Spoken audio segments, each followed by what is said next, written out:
watching out for your health. Cold and flu season sweeping the nation just in time for everyone to pile into planes and cars and meet up with the family. Yeah, but on the bright side, there are some simple steps you can take to protect yourself and your loved ones from bugs like COVID and RSV. So here to help you keep any unwanted germs from joining the holiday get-togethers here, we have family nurse practitioner and infectious disease expert, Dr. Ruth Carrico. Good morning. Appreciate your time.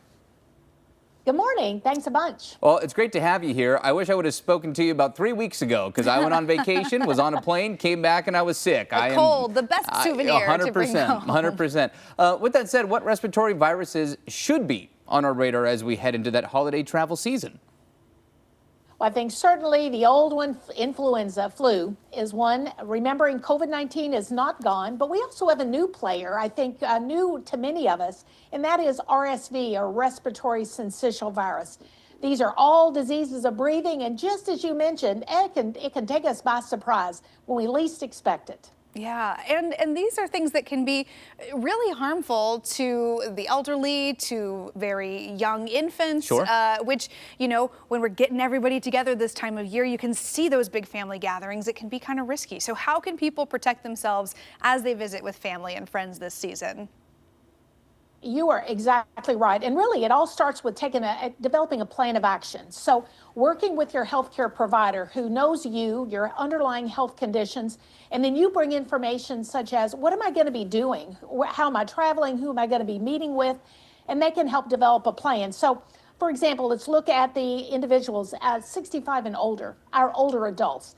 We want to make sure, and I want to start and just say I'm grateful to Sanofi for being able to enable me to share information with you today, not only about just vaccines, but about how to develop this plan.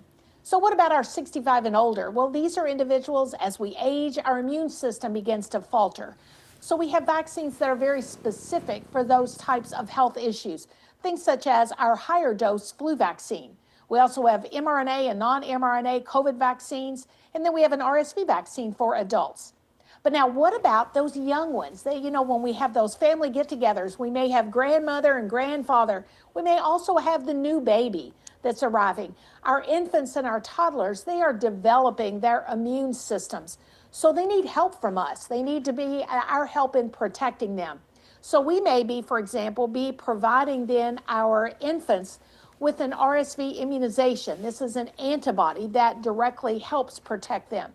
But what about the rest of us? We may have underlying health conditions like asthma or diabetes, or maybe we've got a few extra pounds on us even before the holiday time starts. We need to be thinking about, how do I work with my healthcare provider and develop a plan of action that is right for me, that recognizes my uniqueness, how special I am in developing that plan. Well, let's talk about that conversation. You know, if you have those questions, how do you go about that? How do you reach out to your provider and maybe make that itinerary or that agenda that you need to check off before you do travel? Well, as a nurse practitioner, you're right. It all starts with that conversation. So I'll have information about the patient, about the individual. What is it about their health that places them at risk? But key information that I also need is, where are they going? What are they going to be doing? How are they going to be getting there? But also, how do they view their health? And what is a plan of action that is implementable for them? What is feasible and what makes sense? So it all starts with having that conversation.